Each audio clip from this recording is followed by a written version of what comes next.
vamos a tratar en este caso las bases teóricas, van a ser 4 teorías en donde vamos a abarcar prácticamente todos los puntos que nos tienden a preguntar en los exámenes que rendimos. Entonces, mi nombre es David Pacharre Polache, soy médico ginecólogo, etc. Y vamos a continuar. Entonces, esta primera parte es respecto a la evaluación gestacional. ¿Qué es lo que tenemos que saber? Algunas cositas que son importantes y que no puedes olvidar que ya han tomado. Todo lo que está aquí han tomado en los exámenes. Entonces, vamos a hablar primero el requerimiento calórico. Entonces, son la parte de nutrición de la gestante. Recuerda que la gestante son 2 seres y este ser le va a pedir siempre mayor nutriente. Por ende, es importante determinar la cantidad de ingesta calórica que necesita la paciente. La paciente va a necesitar al menos 300 kilocalorías al día, las cuales el mayor consumo la realiza entre el segundo y todo el tercer trimestre. En el primer trimestre no es tanta la demanda de calorías, de kilocalorías, pero en el segundo y tercero sí. Sobre todo, ¿por qué? Porque en estos trimestres es cuando crece, además de por hiperplasia, por hipertrofia sobre todo. ¿Ok? Y durante la lactancia la paciente también necesita requerimiento calórico, en este caso 500 kilocalorías al día adicionales. O sea, si lo normal es que una persona reciba 2000 kilocalorías a 2200, ahora va a recibir más, 2500 y o hasta 3000 inclusive. Bien, entonces es importante recibir la cantidad adicional de kilocalorías que lo da la dieta. ¿Qué otras cosas va a necesitar la gestante? Va a necesitar la ingesta de macronutrientes. Dentro de los macronutrientes, la cantidad de proteínas al día que necesita es 1.1 gramos por kilo por día, de carbohidratos 175 gramos por día y de fibra 28 gramos por día. Si bien esto no lo han preguntado, ten cuidado que en cualquier momento lo pueden hacer. Sobre todo por la cantidad proteico, que es de 1.1. En cambio, lo que siempre han preguntado, acá está, es la cantidad de micronutrientes. Con respecto al hierro, ¿cuánto se necesita de hierro? Entre 30 a 60 miligramos. Estamos hablando de una paciente sana, 30 a 60 miligramos por día. Es por eso que nuestra norma técnica nos dice, del año 2022, nos dice que la administración de hierro como profilaxis de anemia, ¿cuánto es? 60 miligramos al día. Entonces, por ahí hay muchas preguntas que a veces se establecen. La profilaxis de anemia se hace con hierro, en este caso con sulfato ferroso, ¿de cuánto? 60 miligramos al día. Recuerda que nuestra tableta viene de 300 miligramos. 300 miligramos. ¿Ok? Y se comienza a partir de la 12ª semana en adelante. ¿Ok? Eso es importante. 12ª semana en adelante. Y eso es importante, ¿por qué razón? Porque el hierro, o sea, del segundo al tercer trimestre, porque el hierro está proscrito en aquellas pacientes en el primer trimestre. No podemos dar hierro en el primer trimestre, por múltiples defectos en la formación del bebé. Entonces, en el primer trimestre no podemos dar hierro. No podemos dar suplementos. Con respecto al ácido fólico, el ácido fólico, que ha sido motivo de pregunta en este mismo examen, todos los años toman ácido fólico, se debe dar en dosis de 0.4 miligramos al día. Lo ideal es dar 3 meses antes de la concepción. 3 meses antes de la concepción. Y mantenerlo por todo el primer trimestre del embarazo. Eso es lo ideal. ¿Y cuánto dosis te pide? 0.4 miligramos al día. ¿Por qué razón? Porque este hierro lo que va a hacer es, este ácido fólico, lo que va a hacer es reducir los defectos del tubo neural. Doctor, ¿qué son los defectos del tubo neural? Recuerda, ya tú lo has estudiado en embriología, que cuando se forma el tubo neural, ahí está, ese es el tubo neural debe de cerrarse el neuroporo anterior, debe de cerrarse el neuroporo posterior y debe de cerrarse también toda la línea media. Este tubo neural tiene 2 divisiones, una división cefálica y una división caudal, ¿ok? Entonces, cuando no se cierra el neuroporo anterior, primera pregunta, me va a dar ¿qué cosa? Anencefalia. Me va a dar anencefalia si hay un defecto en el cierre del neuroporo anterior.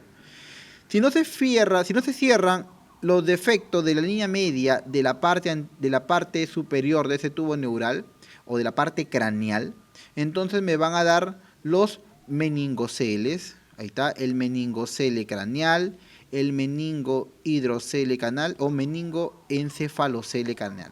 Entonces es importante, ¿no? El meningocele, que solamente protruye meninges, el meningoencefalocele, que protruye generalmente la parte del lóbulo occipital, ¿no? Porque también puede ser frontal, ¿no? Con las meninges, y el meningohidroencefalocele, que protruye básicamente el ventrículo, la asta posterior, con el encéfalo y con las meninges, ¿no? Y que son defectos severos también. Entonces, a eso le llamamos los encefaloceles, ¿no? O también llamados, ¿no? Los cráneos bífidos también se le llaman. Cráneos bífidos. En cambio, en la parte posterior o caudal, primero, si no se cierra el neuroporo posterior, me genera una enfermedad, un defecto que es el más severo de la parte caudal. ¿Cómo se llama ese defecto? Se llama raquisquisis. Raquisquisis o mielosquisis. Pero cuando no se cierra algún defecto de la línea media, entonces lo que me va a generar son las espinas bífidas. Espinas bífidas, que pueden ser abiertas o pueden ser ocultas. Bien, que pueden ser abierta u oculta. Entonces es importante, porque eso quizá ya lo he repasado en embriología, pero lo que sí es importante saber es que cuando yo tengo una paciente que tiene antecedente de un bebito con defecto del tubo neural, entonces la dosis de 0.4 miligramos me queda muy chica. Lo que tengo que hacer es multiplicarlo por 10 al día. Es decir, le doy 4 miligramos. Doctor, hace poco en el examen han preguntado de la siguiente forma. Te ponía el caso. De acuerdo a la embriología, el neuroporo anterior se cierra en una semana determinada, que en este caso, ¿no? Entre la cuarta semana y sexta semana aproximadamente. Entonces, ¿por cuánto tiempo como mínimo se le debe administrar el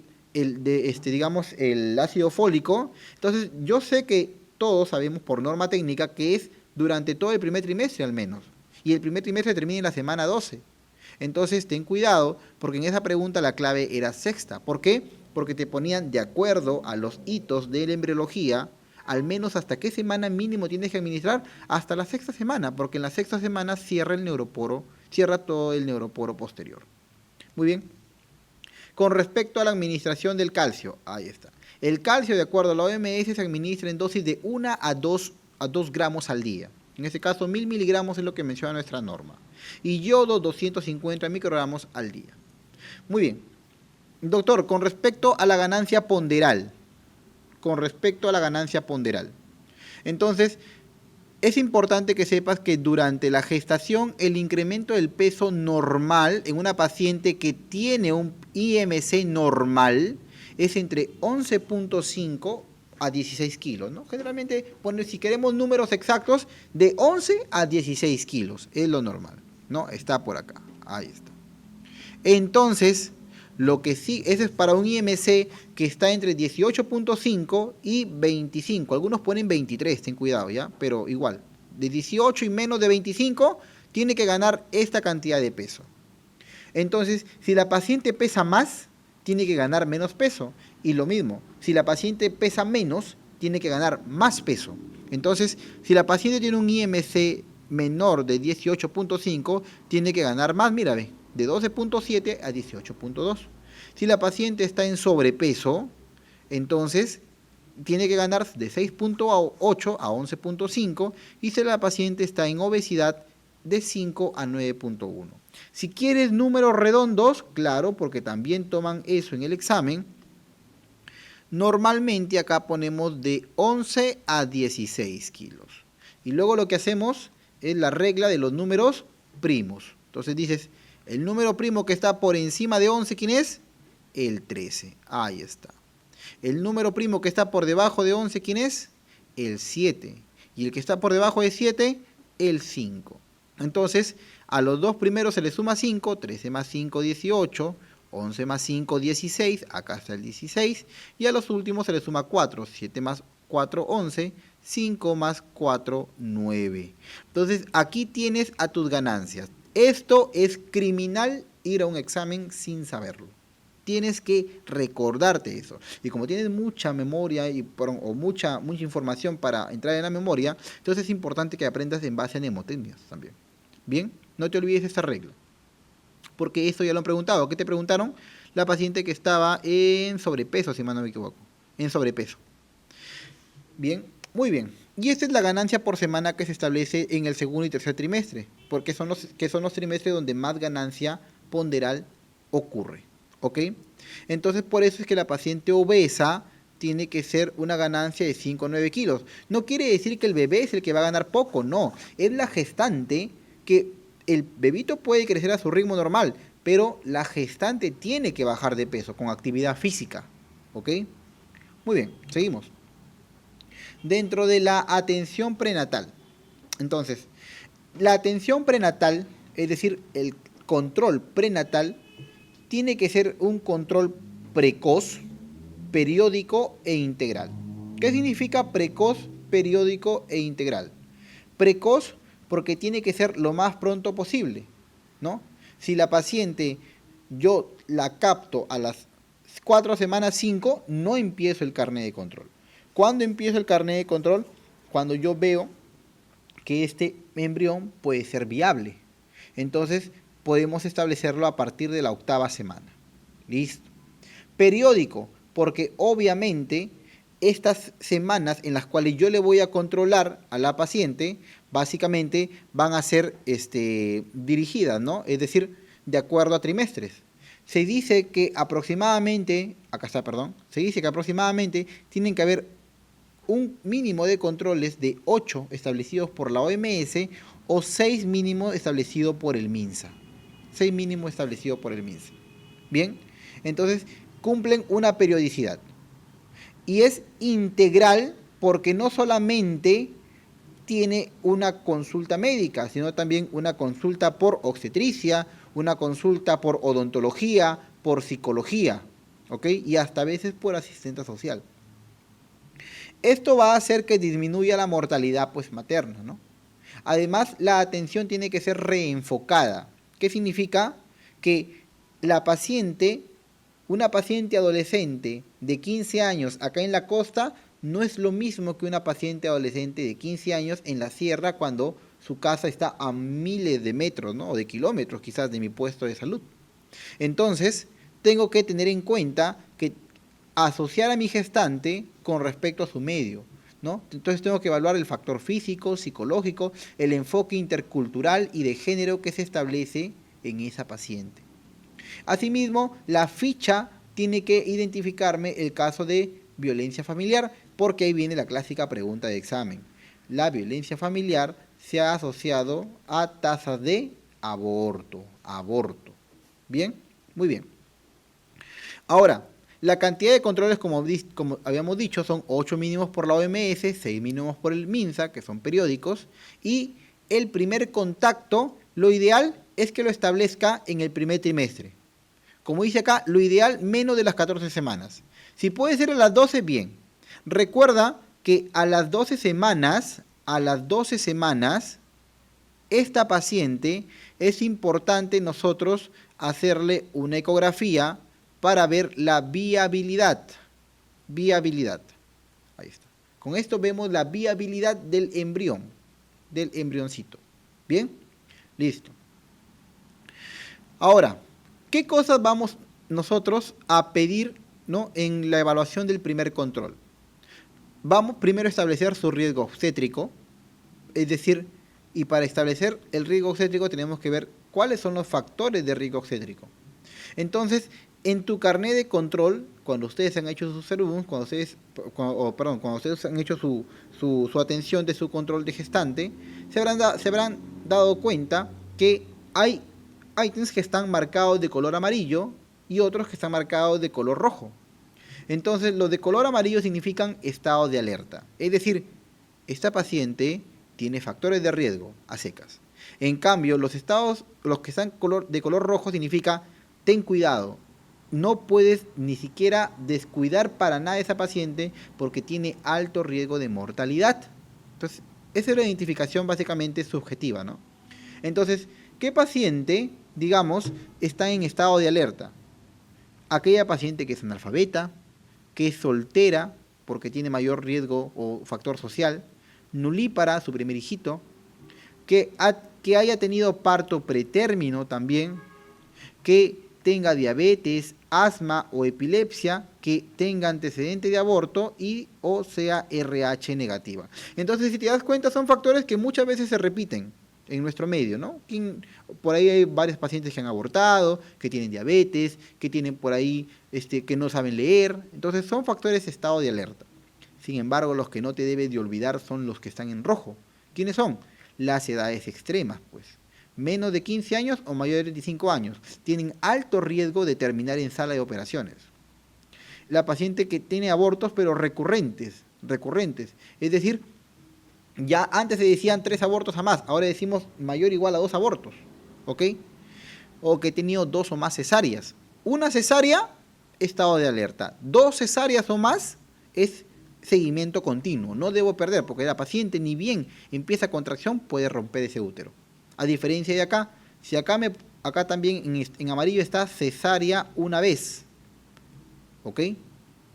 Si la paciente tiene preeclampsia o ha tenido antecedente de preeclampsia, tuberculosis, VIH, es cardiópata, entonces, o ha tenido en su embarazo anterior una hemorragia postparto, también puede complicarse durante el trabajo de parto, si es que se desencadena.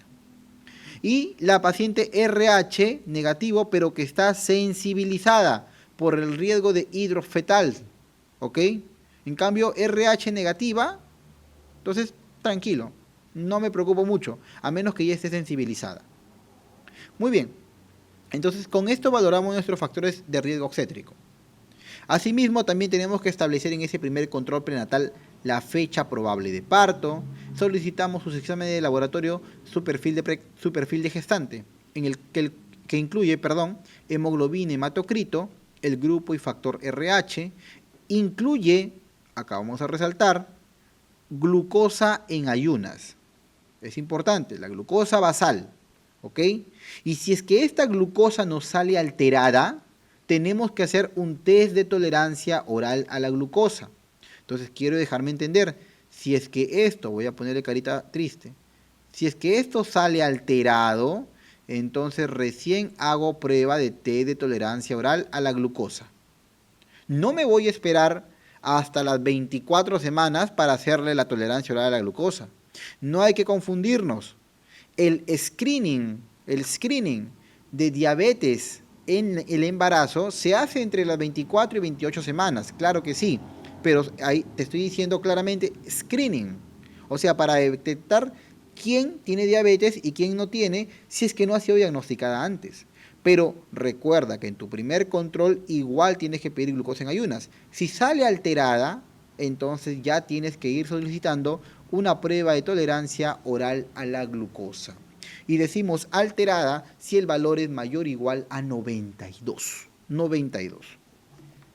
Muy bien, ¿qué más hacemos? Solicitamos tu examen de orina completo, es más, un urocultivo de Yapa, sus pruebas serológicas, su BDRL, ELISA y su antígeno de superficie para virus de hepatitis B. Proteinuria también solicitamos, su TSH para saber si tiene un cuadro hipotiroideo, porque recuerdan que se asocian a abortos. Su Papa Nicolau, es importante, se le toma su Papa Nicolau, ¿bien? Y se puede tomar la ecografía para de esa forma correlacionar con la edad gestacional y saber cuál es la edad que voy a manejar con esta paciente. ¿Voy a manejar la edad por fecha de última regla o voy a manejar la edad por la ecografía que yo le he tomado, que es transvaginal? Entonces, es importante establecer cuál es la mejor edad gestacional, cuál es la edad gestacional y con qué se va a manejar. ¿Bien? Entonces, eso nos hace recordar a qué es una fecha de última regla confiable, pues. Si la fecha de última regla es confiable, es decir, la paciente es regular, la paciente, ¿no? No ha tomado anticonceptivos, o sea, no ha consumido anticonceptivos, ni tampoco se ha inyectado, ¿no? Y la paciente recuerda exactamente, ¿no? Recuerda exactamente su fecha de última regla, entonces decimos que es una FUR confiable, pues. Bien. ¿Por qué? Porque si ha incumplido en alguno de esos tres, probablemente su fecha de última regla no se correlacione con la ecografía transvaginal. Recuerda que la correlación hace referencia a una diferencia menor o igual a 5 días. Es decir, si por FUR la señora me sale que tiene 12 semanas y por ecografía me sale que tiene 11,4, tú dices, de 11,4 a 12 son 3 días. Le hago caso a la fecha de última regla. Pero si la ecografía me dice que tiene 10 semanas y el FUR me sale que tiene 12, ¿a quién le voy a creer? A la ecografía. Si la ecografía difiere en más de 5 días con la fecha de última regla, entonces le hago caso a la ecografía del primer trimestre. Muy bien. Muy bien, entonces es importante establecer también la propedéutica obstétrica. En la propedéutica obstétrica vamos a explicar ahorita cómo es el famoso gestapara. El gestapara que aparece en la hoja de carnet prenatal, o sea, de atención prenatal, es básicamente el gestapara como antecedente. Es decir, sin contar el embarazo actual. Entonces tienes que leer bien la pregunta. Si la pregunta te dice, ¿cuál es la fórmula actual de la paciente? Está incluyendo el embarazo. Pero si te dice, ¿cuál es la fórmula obstétrica que aparece en su carnet? No incluye el embarazo actual. ¿Ok? Hay que ser claro en eso. Entonces la letra X significa la cantidad total de gestaciones. Así haya tenido un embarazo con trillizos, es una sola gestación. Bien. Sin embargo, en la letra P, A, B, C, D, E, indica la cantidad de los partos que haya tenido y la forma como se han desencadenado, ¿no? Partos hablemos en general, ¿no? Entonces la letra A, los que han nacido a término, la letra B, los que han nacido pretérmino, y aquí también se incluyen a los óbitos si es que no te mencionan la edad gestacional que se perdió ese bebé. En la letra C, los abortos, mola y ectópico. Y en la letra D, los hijos vivos en la actualidad. ¿Ok? Muy bien. Como regla práctica para calcular la edad gestacional, tenemos a la regla de Naegeli. En esta regla, nosotros lo que hacemos, que es en una paciente que es regular sobre todo, lo que hacemos es calculamos la fecha probable de parto en base a la fecha de última regla. ¿Qué hacemos? A su fecha de última regla le sumamos 7 días y le restamos 3 meses. Y con esto nos sale la fecha probable de parto. Y como dice acá, los ciclos deben ser regulares. Doctor, la señora no se acuerda la fecha probable de parto. Doctor, no tengo ecografía. ¿Qué hago? Puedo calcularlo en base a la altura uterina. Es menos específico y no se aplica mucho para nuestra población, pero es lo que hay. Entonces, aquí tenemos a la regla de McDonald's. En la regla de McDonald's, nosotros vamos a calcular la edad gestacional respecto a la altura uterina. Entonces, lo calculamos como edad gestacional es igual a 8/7 de la altura uterina. Por ejemplo, y ya lo han puesto como cosa clínico, una paciente que tiene una altura uterina de 28 centímetros y que su ritmo de crecimiento del peso ha sido normal, del bebito, ha sido normal, entonces, ¿qué edad gestacional tiene? Y tú multiplicas 8/7 por 28, sería 28 entre 7, 4, 8 por 4, 32, probablemente esa paciente tenga 32 semanas, probablemente. Pero vuelvo a repetir, es importante aclarar que no es tan específica. Bien, esas son las cantidades básicamente de los controles que pueden tener. Sin embargo, este número de controles en realidad no es tan específica. Lo que es específica es lo que está acá.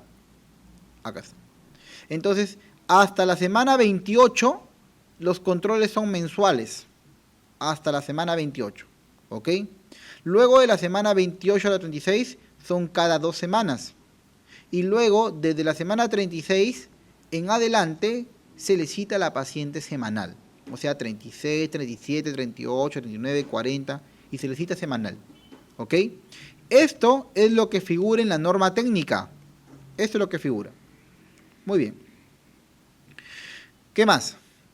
Es importante saber que aquellas pacientes que tienen un embarazo de alto riesgo, como ya lo hemos definido, edades extremas, abortos recurrentes, cesáreas 2 veces, cardiopatas, tuberculosis, VIH, preeclánticas anteriores, tienen que recibir visitas frecuentes. No tienen que ser abandonadas.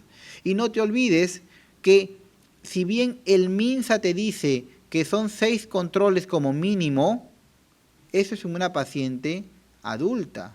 Pero si la paciente es una menor de 15 años, entonces te pide como mínimo 8 controles. Mínimo 8 controles. Esto nunca lo han tomado, pero en algún momento lo van a hacer, pues. En algún momento lo van a hacer. ¿Cuántos controles necesita aquella paciente de 14 años? 8 controles como mínimo. Bien, listo. Entonces, ahora, con respecto a la altura uterina, ¿qué podemos decir? Las cosas que nos han preguntado han sido de la siguiente forma. Con respecto a la sínfisis del pubis, tienes que leer bien la pregunta. Si te dicen que el útero se encuentra a nivel de la sínfisis del pubis o por debajo de la sínfisis del pubis, significa que es un útero, significa que esta digamos, edad gestacional aproximadamente está de 9 semanas para abajo. Sin embargo, si te dicen que el útero está extrapélvico, o sea, está por encima de la sínfisis del pubis, entonces significa que estamos con 12 semanas. Entonces ten cuidado, porque eso ya lo han preguntado, y muchas de las personas caen. El útero a nivel de la sínfisis del pubis o por debajo es 9 semanas para abajo. El útero que se vuelve extrapélvico o por encima del pubis es 12 semanas adelante. Si el útero está a nivel de la cicatriz umbilical, entonces significa que está en la semana 20 aproximadamente. Si el útero se encuentra a nivel de la apófisis sifoides o inclusive del reborde costal, entonces estamos ante una paciente con 38 a 40 semanas. Perdón. Con 36 semanas, perdón. Con 36 semanas. Bien. Entonces el máximo tamaño se alcanza a las 36.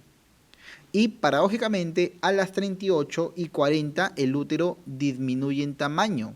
Y no es tanto porque disminuye en tamaño, sino porque la cantidad de líquido amniótico ya disminuye. La cantidad de líquido amniótico disminuye, el bebito empieza a encajar más, su cabeza empieza a descender. Y eso disminuye, entre comillas, la altura uterina. ¿Ok? Es importante que sepas eso. Muy bien. Entonces, el máximo crecimiento, la máxima altura uterina se establece, pregunta de examen, cuando tenemos las 36 semanas. Aquí es el máximo crecimiento. ¿Bien? Muy bien. Dentro de lo que podemos hablar de la correlación de la altura uterina con la edad gestacional, y esto es pregunta, ya ha sido, bueno, yo lo he visto 2 veces en examen, de hecho, el último examen que pasó, la tomaron nuevamente. La altura uterina con la edad gestacional se correlaciona entre las 20 y 34 semanas. Hay una buena correlación, ¿ok? Entre la altura uterina y la edad gestacional. Muy bien, seguimos. Ahora, ¿qué cosas podemos hablar sobre las alteraciones de la altura uterina? Podemos ver un aumento o podemos ver una disminución. En cualquiera de los casos, la causa más frecuente de un aumento o disminución de la altura uterina, o sea, es un error en el cálculo de la edad gestacional. Eso es lo más frecuente. Si nosotros hablamos de un aumento de la altura, también puede deberse a un polidramnio, o sea, hay un incremento del líquido amniótico mayor de 25 centímetros, o una macrosomía fetal, es decir, un ponderado fetal estimado que nos salga mayor igual de 4.000 gramos, 4.500 para Norteamérica. El embarazo múltiple, es decir, que hayan 2, 3, 4 bebés, etc.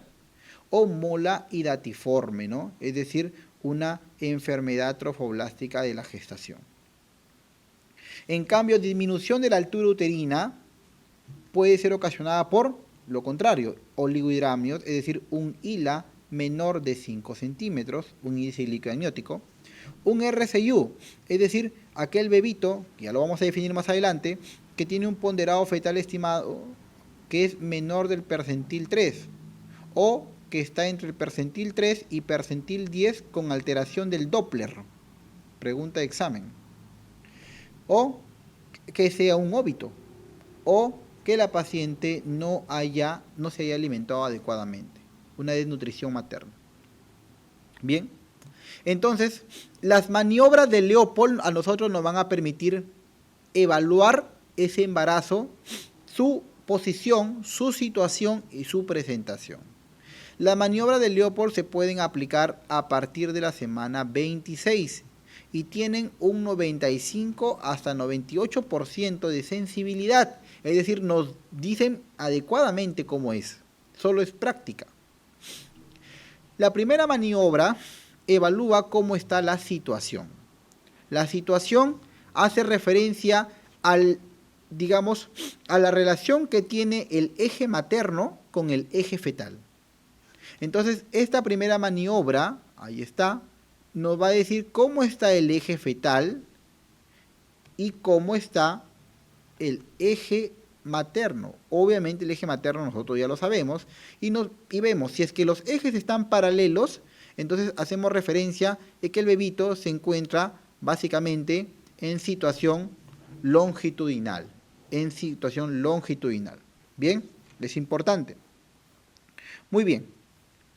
Entonces, en esta primera maniobra, nosotros vamos a ver si está longitudinal, ahí está, longitudinal, o si está transversal. Bien. Sin embargo, también nosotros establecemos la altura del fondo del útero, pero no es la principal finalidad del Leopold, porque para eso tú ya le has medido el útero, pues. En la segunda maniobra, nuestras manos se desplazan a los costados y lo que hacemos es ver cuál es la posición del feto. ¿De quién? ¿De qué parte? Del dorso. Entonces, si el bebito se encuentra en longitudinal, entonces es la espalda la que nos va a decir, o sea, el dorso, la que nos va a decir si el bebito está izquierdo o está derecho. Izquierdo o derecho. Entonces, con la segunda maniobra vemos cómo está su dorso, si está para el lado izquierdo o está para el lado derecho. Con la tercera maniobra, nosotros vamos a determinar cuál es el polo que se está presentando, porque yo puedo tener el eje longitudinal, pero puede que la cabeza esté acá como en la imagen y ahí estén sus piernitas, o puede que sea al contrario, la cabeza esté arriba y las piernitas estén abajo. Entonces, yo tengo que establecer si está encefálico o está en presentación pélvica o podálico también llamado. Bien, listo. Eso es importante. Esto que se encuentra acá de occipito ilíaco izquierdo anterior u occipito ilíaco izquierdo transverso, no se establece en la maniobra de Leopold. Eso se establece acá, cuando uno hace un tacto vaginal para ver la variedad de presentación. En la cuarta maniobra, yo le doy la espalda a la paciente y lo que hago es tratar de introducir mis dedos ¿entre quién? Entre el pubis y entre la presentación, que en este caso es la cabeza. ¿Para saber qué cosa? Para saber el grado de encajamiento. Entonces, quiero saber si es que la cabeza está descendiendo. Por eso es que la cuarta maniobra se realiza cuando yo tengo la sospecha o ya la paciente está en un trabajo de parto. Porque si no está en trabajo de parto, ¿para qué voy a saber si está encajado o no? No me va a decir nada más. Bien. Ok, entonces, esas son las 4 maniobras de Leopold. No te olvides que la primera, nuevamente para repaso, ve la situación, la segunda, la posición, la tercera, la presentación y la cuarta, el grado de encajamiento. ¿Ok? Entonces acá estamos viendo en este gráfico que está acá abajo, las variedades de presentación. Si a ti te preguntaran cuál es la variedad de presentación más frecuente, es la occipito ilíaca izquierda anterior. Vamos a buscar dónde está la izquierda anterior. esta es izquierda transversa, esta es izquierda posterior, este es occipito sacro, ese es derecha anterior, este es derecha transversa, esta es derecha posterior y este es occipito posterior y falta la izquierda anterior que está acá. Aquí está. Esta es la variedad occipito ilíaca izquierda anterior, que es la más frecuente, pregunta de examen. Bien. En cambio, las más distóxicas son las posteriores, pues. Las más distóxicas son las posteriores. Bien, las posteriores. Muy bien. Entonces, no te olvides, la situación más frecuente es la que está en longitudinal. La posición más frecuente es la que está en el lado izquierdo. Y la presentación más frecuente es la que está cefálico. Esto cumple para un parto eutóxico, o sea, correctamente posicionado. Bien, si el punto de presentación fuera la cabeza, entonces el reparo es el occipucio, si es un parto adecuado. Pero si el punto de presentación es el potito, o sea, está epodálico, entonces el punto de referencia es el hueso sacro, Y si la paciente no estuviera ni de podálico cefálico, estuviera transverso, entonces si estuviera transverso, voy a ponerlo de otro color mejor, con lapicito, si estuviera transverso, entonces el punto de reparo viene a ser el acromion. Listo. Muy bien, no te olvides también que la fontanela posterior es también llamada fontanela triangular o fontanela lambdoidea o fontanela menor. En cambio, la fontanela anterior es también llamada fontanela romboidal, ¿no? O fontanela mayor. ¿Listo? Fontanela mayor. A esta parte, todo el conjunto de máxima prominencia se le llama occipucio. En cambio, esta parte donde está la fontanela anterior de máxima prominencia se le denomina sincipucio. ¿Ok? En donde el punto anterior corresponde al brecma. Seguimos. Ahora vayamos a ver con la altura de presentación. Es importante saber que este bebito va a ir descendiendo. Recuerda que en los movimientos cardinales, ¿no? El segundo movimiento cardinal es el descenso, ¿no? Entonces, una vez que encaja, empieza a descender mucho más. Y este encajamiento y descenso va a obedecer a los planos de Hodge o a las estaciones de Lee. El tercer plano de Hodge, aquí lo voy a remarcar, el tercer plano de Hodge pasa por las espinas ciáticas, mira, que obedece al mismo nivel 0 de Lee. Ahí está. Entonces, cuando la cabecita del bebé se encuentra a nivel del tercer plano de Hodge o estación 0 de Lee, decimos que está encajado. Específicamente serían el diámetro biparietal que atraviesa el plano de las espinas ciáticas. Entonces, eso te lo voy a apuntar porque puede que te lo tomen. Es cuando el diámetro biparietal atraviesa el plano de las espinas ciáticas. Listo. Muy bien. No te olvides entonces de eso. Eso es importante. Una forma de cómo yo recuerdo cuál es la estación de 0 de Lee y cuál es el tercer plano de Hodge, las pongo de la siguiente forma, ¿no? Pongo así, Hodge, y Hodge termina en E, entonces la E la volteo. Hodge, ahí está. Y después tengo que decir Leo, ¿no? Leo. Entonces pongo estación 0 de Lee y tercer plano de Hodge. Yo me acuerdo personalmente así, ¿no? Así me acordaba siempre que era interno. Muy bien. Dentro de los diámetros fetales, aparte de ver los diámetros de la cabeza, que vamos a verlo más abajito, los diámetros de su cuerpo en la parte, digamos, axial son los siguientes. Primero, que el diámetro biparietal, ahí está, por acá vamos a poner, el diámetro biparietal tiene una medida de 9.5 centímetros. El diámetro biacromial tiene una medida de 12 centímetros. el diámetro bitroncanterio tiene una medida de 9.5 centímetros. Entonces te pregunto, ¿qué parte del cuerpo es la que es más ancha? El diámetro biacromial. Bien, es por eso que este movimiento, el biacromial, es importante en la expulsión. Si no, ocurre una distosia de hombros. En cambio, los diámetros de la cabeza en el plano sagital son los siguientes. Tenemos al diámetro, el suboccipito bregmático, este que está acá de azul, vamos a teñirlo. A ver. El suboccipito bregmático. Bien, el diámetro suboccipito bregmático básicamente va a tener como punto de reparo a esto que está acá. ¿Qué estaba acá? El occipucio, pues. Entonces, así es como salen los bebés.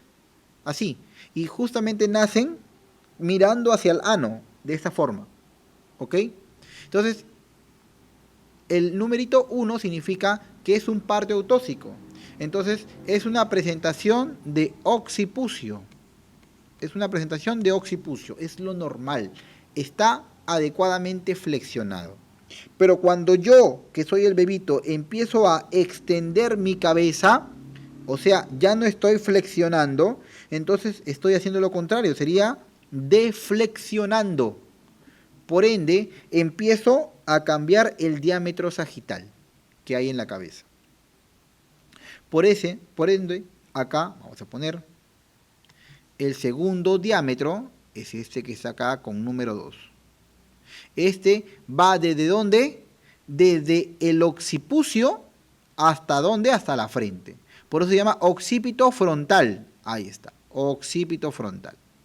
¿Y cuánto mide? Mide 12 centímetros. Entonces, a esta deflexión en el cual el punto de reparo, mira el punto medio. ¿Cuál es el punto medio? Este que está acá. ¿Quién está acá? La fontanela anterior, o sea, el sincipucio. Por eso es que esta presentación se llama presentación de sincipucio. Sincipucio. Listo. Cuyo punto será el brecma. El brecma. En la tercera, vamos a poner acá. En la tercera, mira acá. En el tercer movimiento de deflexión, básicamente, este bebito me va a mostrar el diámetro más ancho o más extenso que tenga en el plano sagital de su cabeza. Uno que va por debajo del mentón y que va hasta este punto, ¿no? Que es el punto occipital. Entonces sería el occipito mentoniano. Es el que mide más, mira cuánto mide, 13.5, y que es el motivo de preguntas. Es el más distósico. Y como lo que está mostrando es toda esta parte de acá, entonces esa presentación se llama presentación de frente. De frente. De frente. Y por último,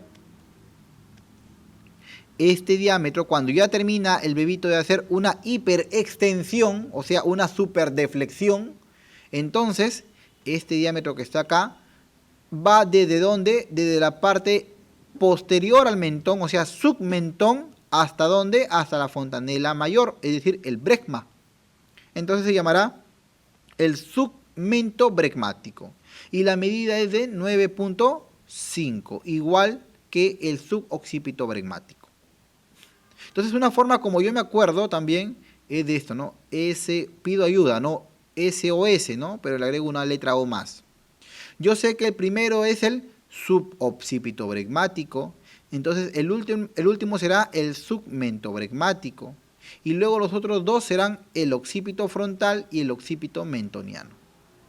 El primero es el normal, el segundo es una deflexión de primer grado, el segundo de segundo grado y el último de tercer grado. ¿Viste? Entonces es importante recordar eso. Lo vamos a ver en su clase. Cuando uno habla de la pelvimetría, ahí está, tiene que haber algunos diámetros importantes. Vamos a ver, pluma. ¿Qué diámetros importantes tenemos? Tenemos primero que este estrecho que estamos viendo es el estrecho superior. En el estrecho superior tenemos que recordar que hay tres conjugados. El conjugado anatómico, que no me sirve para mucho, el conjugado obstétrico, que es el conjugado más importante, es el más importante, y el conjugado diagonal, que es el que yo mido, es el que yo mido. Si alguna vez te preguntaran a ti cuál es el conjugado que se le llama conjugado Vera, el conjugado Vera es lo mismo que conjugado obstétrico, ¿ok? Entonces, el conjugado diagonal normalmente mide, ¿cuánto? 12 centímetros y más, ¿ok? 12 centímetros o más. Acá le han puesto 12.5. Puede medir más si quieres. Y acá lo ponemos, mira. Aquí está en tu diapositiva. Ahí está. Conjugado diagonal 12 centímetros. Y se dice que a partir del conjugado diagonal yo le resto 1.5 para obtener el conjugado obstétrico. ¿Ok? Que el conjugado obstétrico es el conjugado más importante, porque ese es el punto más estrecho del estrecho superior. Y para que pueda pasar, ¿qué cosa? La cabecita. La cabecita. Muy bien. En cambio, el conjugado anatómico, perdón, mide 11 centímetros por lo general.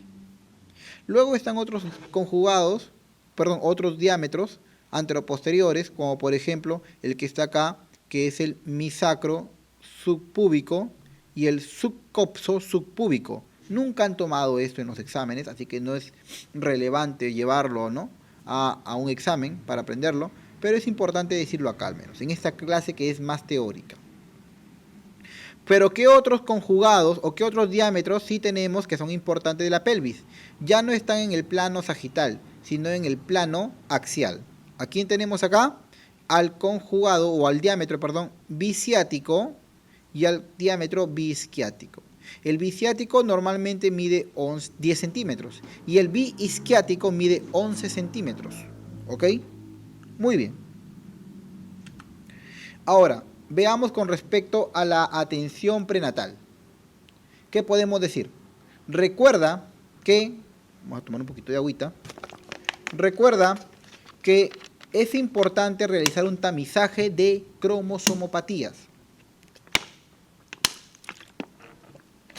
Para hacer ese tamizaje de cromosomopatías,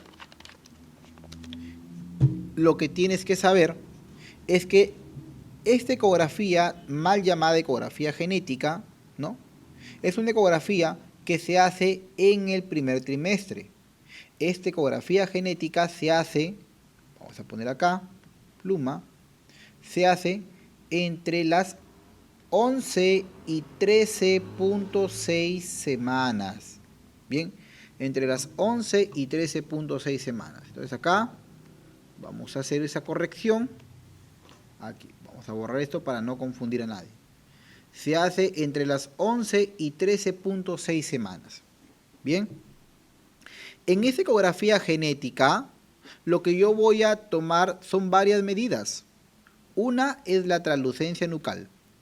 Otra es la hipoplasia, bueno, o voy a tomar el hueso nasal, lo voy a poner por acá. El hueso nasal. Otra medida que voy a hacer es del ductus venoso. Ductus venoso. Y la otra medida es que voy a ver el reflujo tricuspidio. Saber si es que hay o no hay. Entonces, ¿cuántas medidas me conforman mi ecografía genética? 4. Translucencia nucal, hueso nasal, ductus venoso y el reflujo tricuspidio. Entonces, de las 4 medidas, ¿cuál es la medida más importante que se relaciona con probabilidad incrementada de síndrome de Down? La translucencia nucal. Así como te he dicho, es lo correcto en hablar. No puede decirte ecografía genética, la translucencia nucal salió incrementada, ya tiene un síndrome de Down. No, eso es falso, es un delito. Tú tienes que decir tiene mayor probabilidad para un síndrome de Down o una trisomía del 21. Bien. Entonces, esos son los marcadores que nosotros tenemos en el primer trimestre. Sin embargo, en el segundo trimestre ya no hay ecografía genética, pero sí hay marcadores blandos para cromosomopatías. ¿Qué quiere decir? Quiere decir que si es que yo encuentro algo y si lo encuentro aislado, no me dice nada. Pero si lo encuentro junto 2, 3, 4, entonces me está sugiriendo que sí tiene un defecto genético este bebé. Entonces ahí tenemos el engrosamiento del pliegue nucal, la ventriculomegalia, fémur y húmero corto, vamos a poner por acá algunos más, a ver, por ejemplo, el foco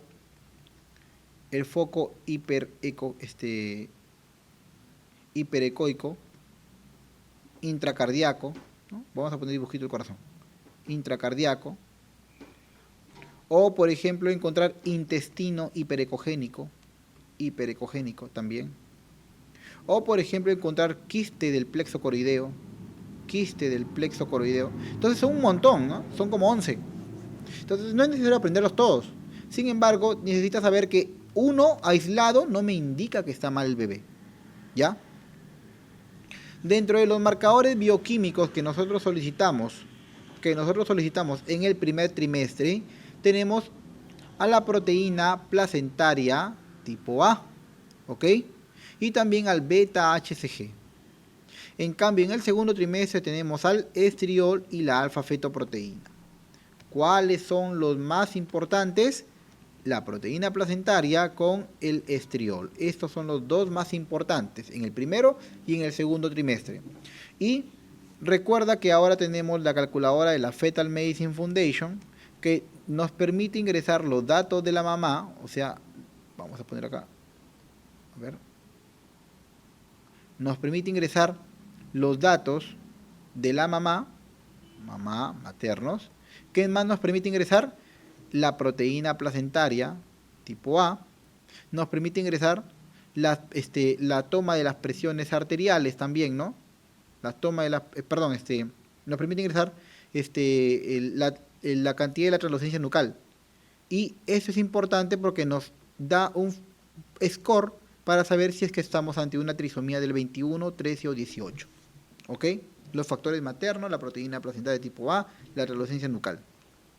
Bien, listo. Ok, la ecografía obstétrica es el principal método diagnóstico prenatal. Eso es importante. Bien, pucha, se nota malazo.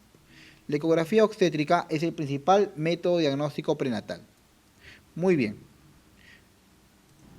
Entonces, en la parte de la ecografía obstétrica, lo que tienes que entender es que el MINSA te establece que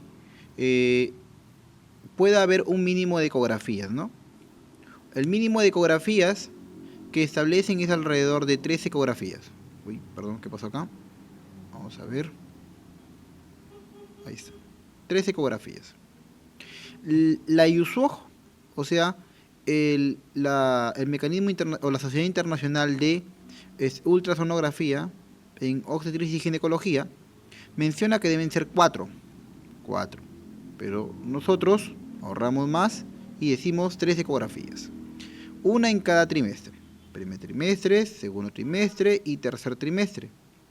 La ecografía del primer trimestre, que hemos dicho que se da entre las 11 y 13.6 semanas, va a confirmar la gestación, va a determinar la edad gestacional porque va a medir la longitud coronorrabedilla o longitud craneocaudal o longitud corononalga, es lo mismo, o longitud vértex talón, es lo mismo.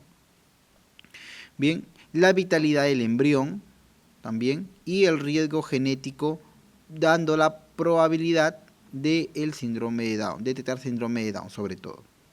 Recuerda que, vuelvo a repetirte, el marcador más importante ahí es la translucencia nucal, la cual, si queremos dar un valor, tiene que ser mayor de 3 centímetros, ¿ok?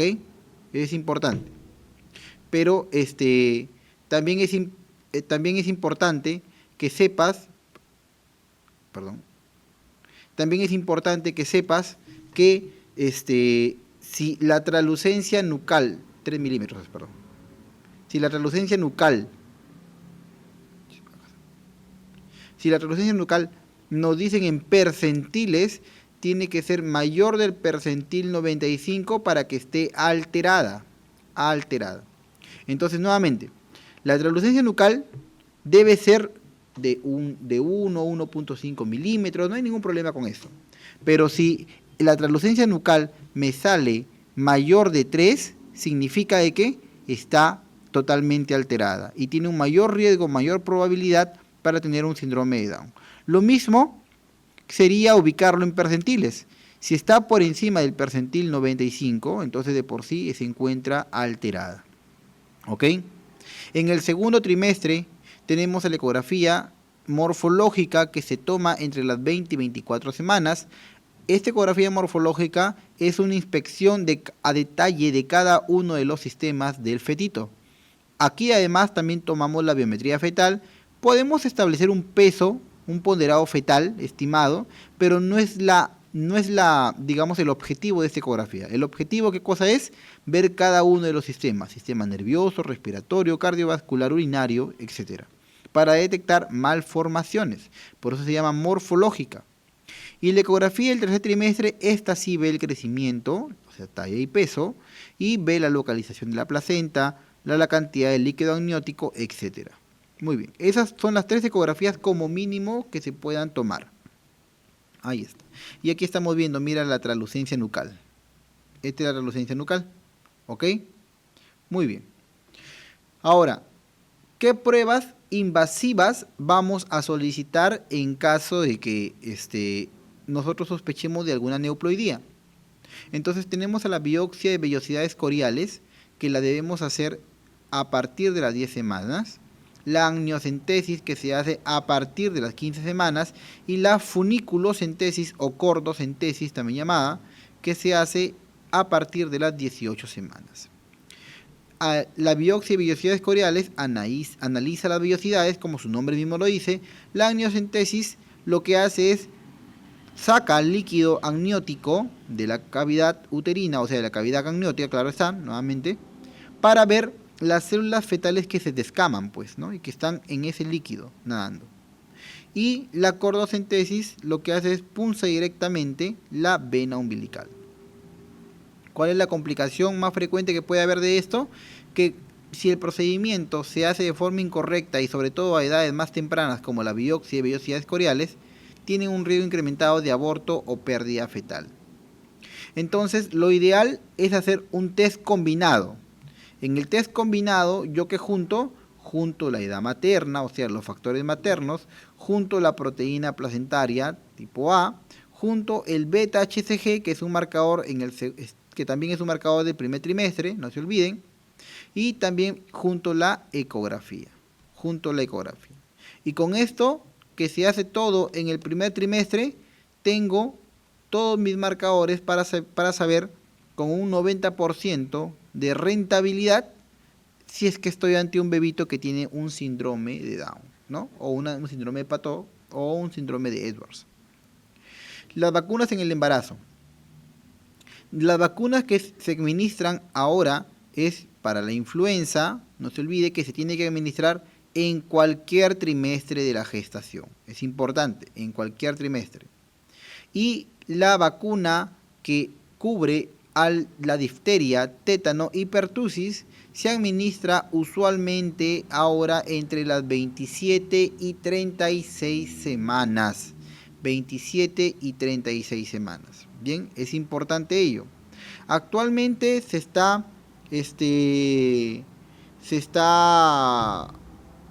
también indicando, hay una modificación al parecer que va a suceder dentro de poco sobre el añadir la vacuna del BPH.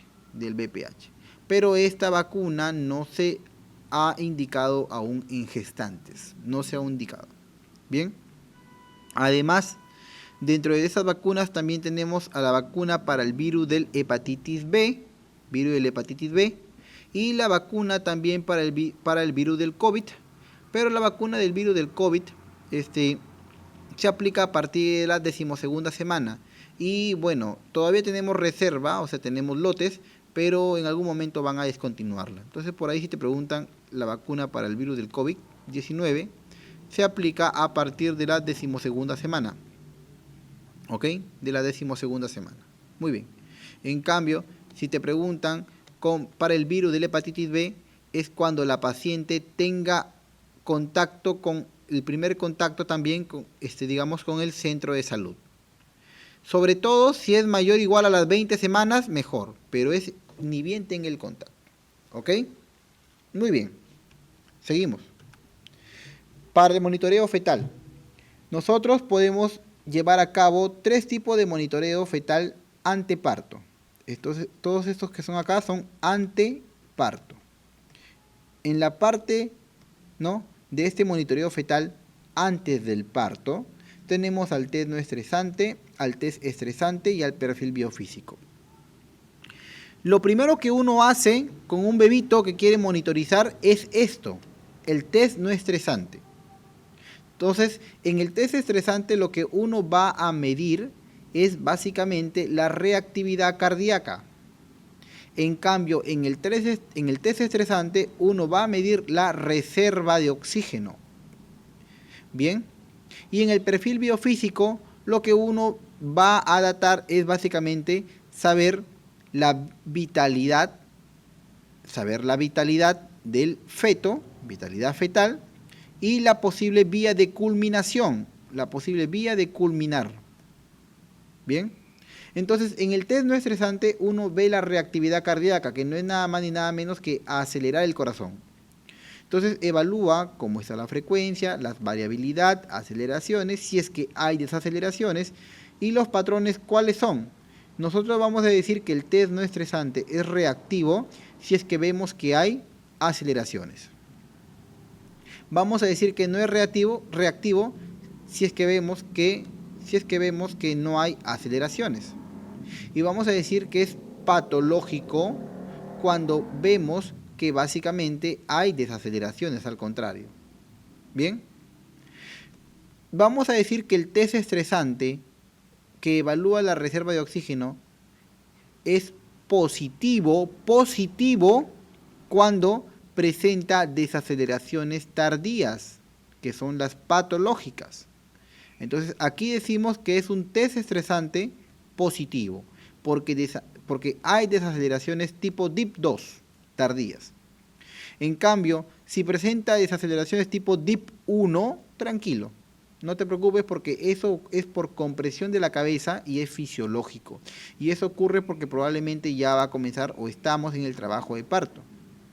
Y si es que estamos con una paciente que tiene DIP3, hace referencia a las desaceleraciones variables que ocurren por compresión del cordón umbilical, ¿no? Son las desaceleraciones tardías, desaceleraciones, variables. Son desaceleraciones graduales que tienen forma de W, ¿ok? Graduales. Muy bien. Entonces es importante que sepas que el test estresante está contraindicado ¿en qué situaciones? En pacientes que tengan cesárea corporal, o sea, en la línea media, clásica se llama también, o que tengan RPM, o que tengan un parto pretérmino o una placenta previa. Sin embargo, lo del RPM es relativo, porque si es un RPM con buen líquido, va para un parto vaginal, es decir, yo le puedo hacer un test estresante. Pero si es un RPM con oligoamnios o anhidramnios, sobre todo anhidramnios, entonces eso está contraindicado a hacer un test estresante. ¿Ok? El parto pretérmino también es una contraindicación relativa, porque si yo tengo un bebito que tiene mayor o igual de 34 semanas y ya tengo que sacar al bebito por alguna preeclampsia o por algún oligoamnios o corionitis, voy a hacerle un test estresante. Pero si es menos de 34 semanas, por lo general no. ¿Ok? Muy bien. En cambio, en el perfil biofísico fetal, tenemos nosotros que vamos a evaluar criterios, voy a ponerlo por acá de color negro, perdón. Vamos a evaluar nosotros criterios ecográficos y vamos a evaluar nosotros criterios del NST. En el NST lo que vamos a evaluar es básicamente cómo está su reactividad cardíaca. Bien, en cambio, en la ecografía lo que vamos a evaluar es básicamente cómo está la cantidad de líquido amniótico, cómo están los movimientos corporales, los movimientos respiratorios y el tono fetal. Entonces son cinco parámetros que nosotros evaluamos. líquido amniótico, movimientos corporales, movimientos respiratorios, tono fetal y la reactividad cardíaca. Bien, los latidos cardíacos fetales, o sea, la reactividad cardíaca, son los primeros en alterarse en una hipoxia aguda. ¿Ok? En cambio, el volumen del líquido amniótico es el primero en alterarse en la hipoxia crónica. Muy bien. Con la ecografía Doppler, antes de acabar con ello. Entonces, eso lo hacemos con el perfil biofísico. Acá, doctores, vean que en el DIP-1, nosotros lo que vemos que son desaceleraciones, mira, son desaceleraciones que ocurren básicamente con la contracción. Entonces, el punto más bajo de la desaceleración ocurre o calza con el punto más alto de la contracción. Eso es el DIP-1. En el DIP-2, lo que nosotros vemos es que primero ocurre la contracción y seguidamente desacelera el corazón del bebé. Entonces, si vemos el punto de acme de la contracción, o sea, el punto más alto, desencadena posteriormente el punto más bajo de los latidos cardíacos, o sea, de la desaceleración. Entonces, no coincide, mira, ahí está, no coincide. Por eso se llama tardía. En cambio, en el DIP-3, las contracciones pueden darse, ahí está, se están dando, pero las desaceleraciones no tienen un patrón, mira, no tienen un patrón. Pueden calzar, pueden no calzar, y algo que es bastante importante es que son desaceleraciones que se están dando de forma gradual, ¿no? Gradual, se cae, gradual, ahí está. Bien, listo. Y estas son básicamente por compresión del cordón umbilical. Son patológicas, claro que sí, pero te dan chance todavía para que pueda el bebito nacer por vía vaginal. Sin embargo, en el DIP-3, recuerda que las causas de este DIP-3 ocurren por oligoamnios. ¿Por qué también ocurren? Por cordón nucal, ¿no? Por los cordones nucales, o sea, cordón o circular de cordón también llamado. Cordón nucal doble, triple, etc. Bien. Ahora, en la ecografía Doppler. La ecografía Doppler lo que va a hacer es analizar el flujo sanguíneo, ¿no? De los vasitos del bebé. Entonces, va a evaluar el compromiso hemodinámico. Puede atacar o puede, digamos, medirse en varios vasos. En la arteria uterina, en la arteria cerebral media, en la arteria umbilical y en el ductus venoso. Y en más vasos todavía.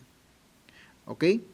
Entonces, ¿cuáles son los hallazgos patológicos que nosotros vemos? Antes de hablar de hallazgos patológicos, primero, la arteria uterina yo la voy a utilizar en el primer trimestre para predecir. ¿Para predecir qué cosa? La preeclampsia. Para predecir preeclampsia prematura. ¿Ok? La arteria cerebral media la utilizo yo en el tercer trimestre. ¿Para qué cosa? Para ver el grado de, digamos, de oxigenación que está en el cerebro del bebito y saber si es que hay redistribución o no. La arteria umbilical la voy a utilizar en el tercer trimestre también y me va a permitir a mí saber si es que hay un correcto flujo de sangre de la placenta hacia el feto, de la placenta hacia el feto, ¿ok? Y el ductus venoso se utiliza cuando, digamos, en dos cosas, ¿no? La primera, en el primer trimestre, como marcador en la ecografía genética, recuerden, y también se utiliza para saber si hay una hipoxia aguda, y saber si es que yo tengo que terminar el embarazo por encima de las 26 semanas de gestación o no. ¿Ok? De los hallazgos patológicos que tenemos, la caída del flujo de la arteria umbilical. Como la arteria umbilical cae su flujo, Entonces, ¿qué es lo que hace? Incrementa la resistencia para mantener ese flujo pequeño que le queda. Entonces, una resistencia incrementada de la arteria umbilical es patológica, pues, ¿no? Y por ende, el índice de pulsatilidad, o sea, el IP, va a estar incrementado, va a estar mayor del percentil 95. En cambio, ¿qué otro hallazgo patológico tengo? Que el cerebro esté aumentando su flujo. ¿Y por qué aumentaría el flujo del cerebro? Porque parte del resto del cuerpo está empezando a priorizar órganos vitales. ¿Cuáles son? Cerebro, corazón y glándula suprarrenal. Entonces aquí tenemos que si es que va a querer aumentar el flujo de la cerebral media, entonces la resistencia va a tener que disminuir. Y como va a tener que disminuir la resistencia, el índice de pulsatilidad va a disminuir. Entonces va a estar menor del percentil 5. Y lo mismo, en casos severos, el vaso, pregunta de examen, más tardío que se llega a alterar, ¿cuál es? El ductus venoso. Y el ductus venoso, si se llega a alterar, entonces va a tratar de, digamos, incrementar la resistencia, ¿no? Y bombear lo poco de sangre que quede. Entonces ahí vamos a tener que su índice de pulsatilidad también puede estar incrementado, ¿no? Puede estar incrementado mayor del percentil 95. ¿Ok? Muy bien. Dentro de el monitoreo fetal ahora intraparto, lo que vemos es que tenemos 4 patrones o 4 características. Ver cómo está su frecuencia basal o línea de base, la variabilidad, que son las fluctuaciones de la frecuencia cardíaca fetal, las fluctuaciones, la cantidad de aceleraciones que ha tenido ese trazadito, ahí están las aceleraciones, o la cantidad de desaceleraciones que puede tener en ese trazado, ¿no? Listo. Ok, entonces la frecuencia cardíaca basal es el promedio de todas las frecuencias cardíacas que hay en ese trazadito. Lo normal es que esté entre 110 a 160 latidos por minuto. Si está mayor de 160 se llamará taquicardia, si está menor de 110 se llamará bradicardia. ¿Ok? Muy bien. La variabilidad. En el caso de la variabilidad tenemos 4 tipos de variabilidades. Hay variabilidad moderada, que es lo normal, aquella que fluctúa entre 6 y 25 latidos por minuto. Variabilidad disminuida, ahí está disminuida, o también tenemos a la variabilidad marcada. ¿Cuándo llamaremos variabilidad disminuida? Cuando es menor de 6 latidos por minuto, o marcada cuando es mayor de 25 latidos por minuto. Y llamaremos variabilidad ausente cuando en el registro solo se vea una sola línea. ¿Ok? Eso es anormal totalmente. En aceleraciones tenemos aceleraciones presentes, o sea, si es que hay aceleraciones, ausentes cuando no hay ninguna aceleración, a pesar de que he hecho estimulación o EVA, ¿no? Y desaceleraciones pueden estar ausentes o presentes. Sin embargo, lo que tienes que recordar es que la desaceleración anormal es el dip tardío, o sea, ¿qué dip? El dip 2. El dip 2 es una desaceleración tardía anormal. En cambio, en indeterminada, ¿quién tenemos? Tenemos al dip 1, ahí está, tenemos al dip 1, o tenemos al dip 3 intermitente, ¿ok? Porque si yo tengo el dip 3 recurrente, ya también es anormal, ¿ok? Y en desaceleraciones normales, ¿qué sería? Que no encuentre ninguna. O por ahí un dip 1 esporádico. Entonces, estas son las categorías del Colegio Americano de Ginecología y Obstetricia para el monitoreo fetal intraparto. Si yo tengo un patrón 1, o sea, un normal, continúa el embarazo. Yo voy a ponerlo de resaltador. ¿Ya? Si yo tengo un patrón 1, continúa el embarazo. Si yo tengo un patrón 2, que es lo más frecuente que ocurre en nuestra práctica, tengo que solicitar otras pruebas, igual continuar el embarazo todavía. Pero si yo tengo un patrón 3, ya tengo que establecer una cesárea de emergencia, pregunta de examen. En otros sitios hacen una determinación del pH de el cuero cabelludo. A ese test se le llama el test del microtoma fetal. ¿Ok? Y se usa para detectar la hipoxia del feto. Entonces, si yo le tomo el pH del cuero cabelludo, ¿no?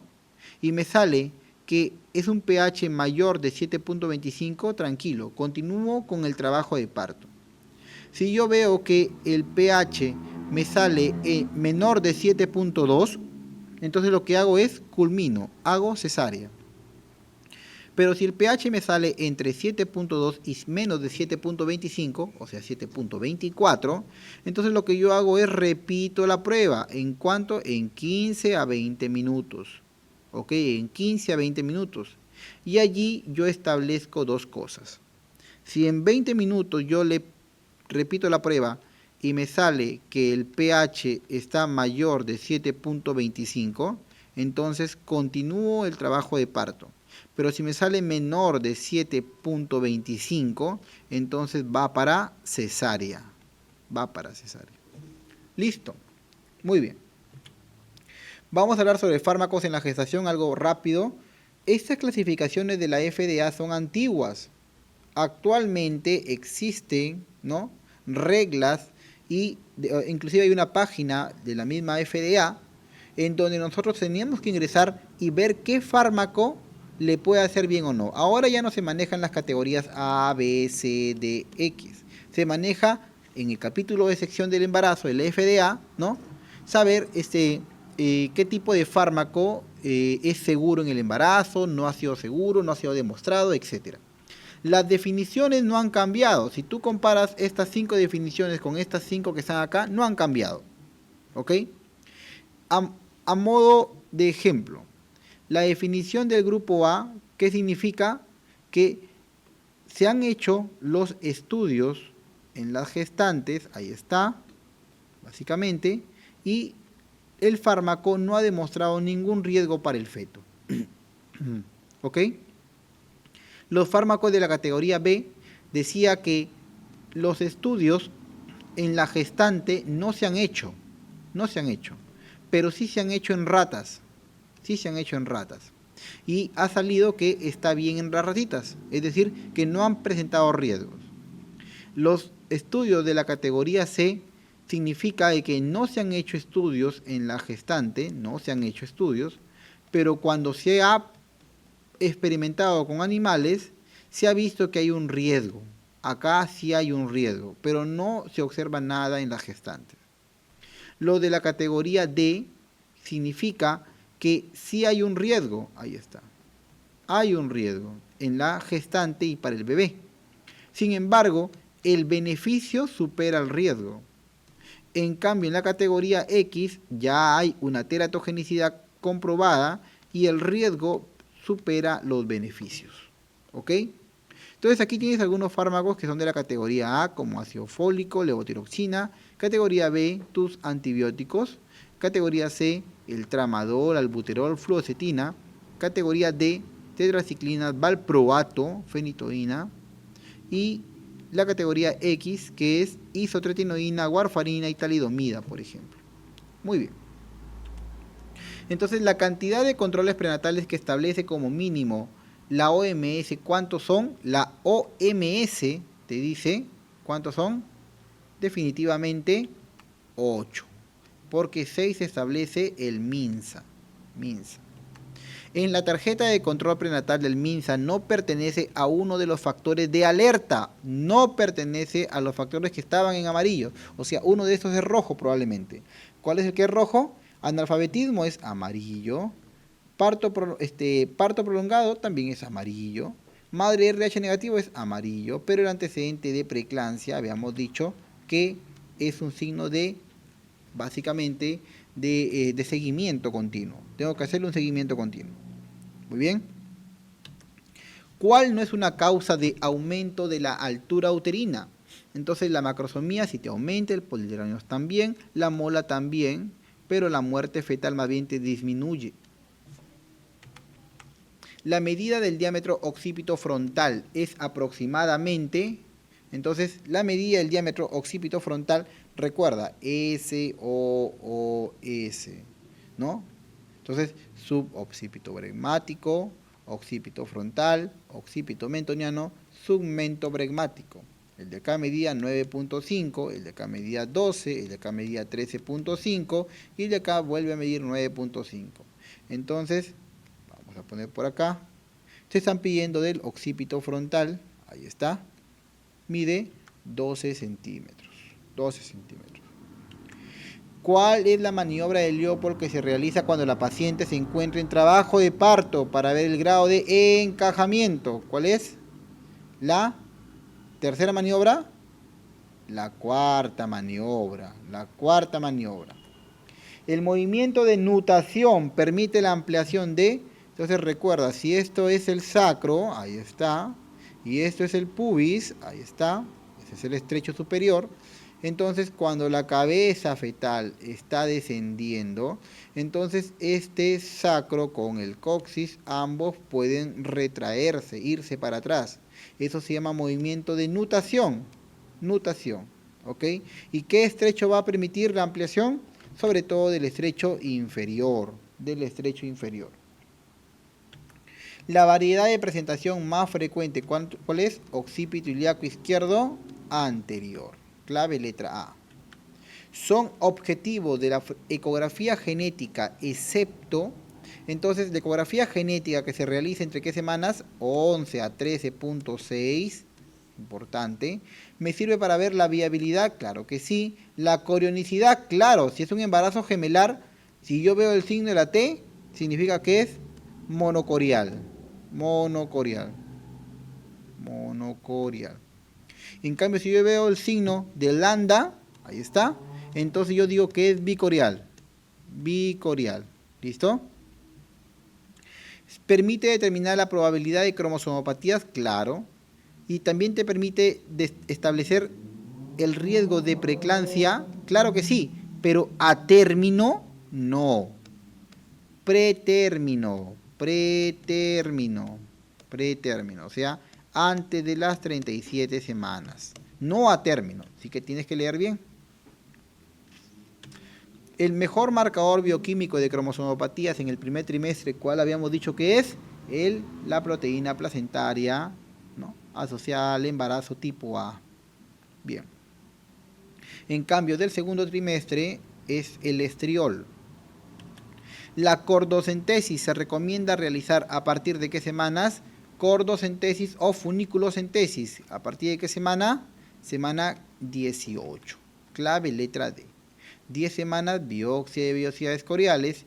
15 semanas la amniocentesis diagnóstica. El test combinado consiste en qué cosa?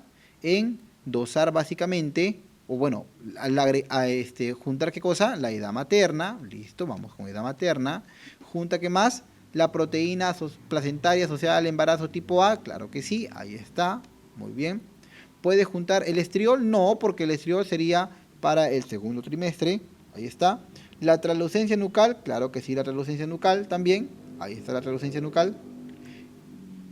Ya, perdón, acá hay algo bastante cierto. Sí junta la translucencia nucal, pero ese test combinado que se refiere acá es un test combinado que también junta estriol. ¿Con qué razón? Porque se da en dos tiempos. Se hace un dosaje en el primer trimestre y un dosaje en el segundo trimestre. Porque el estriol habíamos dicho que es el mejor marcador para el segundo trimestre. Entonces, el tamizaje combinado, que muy poco se hace en Perú, ¿no?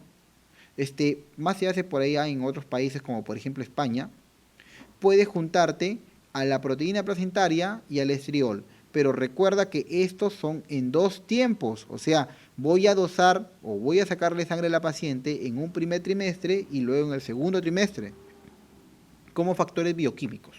¿Ok? Listo. Seguimos. La ecografía morfológica se realiza entre qué semanas? Habíamos dicho que se hace entre las 20 a 24 semanas. 20 a 24 semanas. Listo. En la prueba del microtoma fetal, el valor de pH de 7.1, ¿qué indica? Entonces, si es menor de 7.20, el pH, ¿qué significa? Que ya tengo que ir subiéndola a sala de operaciones. Ahí está. La presencia del DIP2 en un gráfico, ¿qué significa? Recuerda, viene la contracción, ahí están las contracciones, y la línea, ahí está, la desaceleración aparece después que ha venido la contracción. Listo. Ese es un DIP2. ¿No? Acá está. En donde el nadir no coincide con el acné. No coincide. Y significa que el bebito que está teniendo una hipoxia fetal aguda. En el trazado de un monitoreo intraparto se observa la imagen constante del patrón sinusoidal. ¿Qué es el patrón sinusoidal? Es cuando tengo una línea de base con variabilidad que es regular. La variabilidad normalmente de un trazado es irregular, siempre es irregular. Sin embargo, si yo encuentro regularidad, ahí está, encuentro regularidad, mira, encuentro regularidad, entonces ese trazado es patológico. Es un signo premortem. Entonces, eso es el patrón sinusoidal, ¿no? Algunos lo llaman en diente de serrucho o diente de tiburón. Entonces, significa un patrón premortem. Ok, bien, entonces vamos a continuar con esta segunda parte que es parto eutóxico. Bien, entonces, acá estamos. Ok, entonces, en el parto eutóxico, lo que tenemos que ver primero es la definición de eutóxico. Eutóxico significa que está yendo por una vía adecuada, correcta. Es decir, es aquel trabajo de parto que es espontáneo, ¿listo? Que las contracciones son adecuadas, ¿ok? ¿Listo? Y que permiten la expulsión, ahí está, de un producto que tiene varias características, es único, o sea, un solo bebé, a término, ¿no? A término, es decir, que está de 37 semanas en adelante, ¿bien?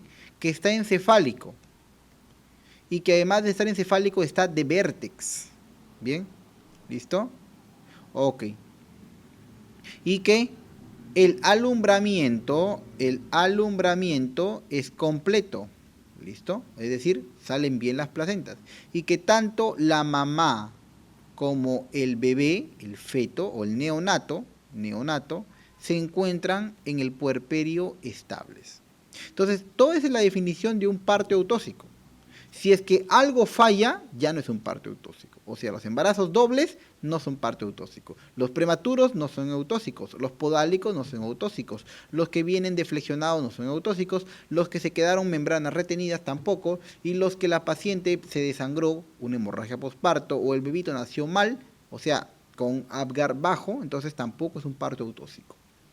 Entonces, no te olvides, es inicio, evolución espontánea, presentación cefálica de vértex y es vía vaginal a término. Mínimo es esas cosas, ¿ok? Y es único.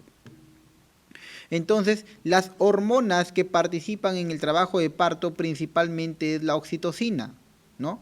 La oxitocina se va a generar en dos núcleos, el núcleo supraóptico y el núcleo paraventricular. De los dos núcleos, el núcleo más importante es el paraventricular. Muy bien. ¿Listo? Esta oxitocina lo que va a hacer es se va a almacenar en la neurohipófisis y va a ser secretada por pulsos, claro que sí, sobre todo cuando estemos en el tercer trimestre, ¿no? Ese es el reloj biológico del embarazo. En el tercer trimestre que va a desencadenar las contracciones y además también va a favorecer la eyección de leche. Pero también tenemos otras hormonas, como por ejemplo el cortisol fetal, que se cree que es el desencadenante de la secreción de oxitocina, y las catecolaminas, ¿no? Norepinefrina, epinefrina.